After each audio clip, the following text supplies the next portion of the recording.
கல்யாணம் கும்மி கூட்டமெல்லாம் ஊர்வலம் அந்த நடுக்கடலில் நடுப்புதையா திருமணம் அந்த அசுர பொடி ஆளுக்கு கும்மாடு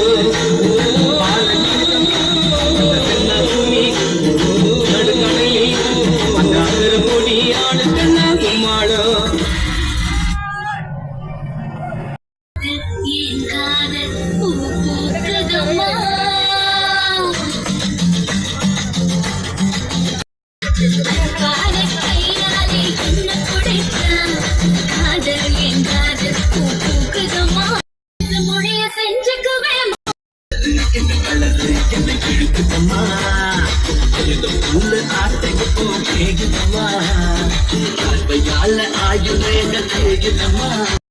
ஜோலியத்தான் காட்டுதம்மா.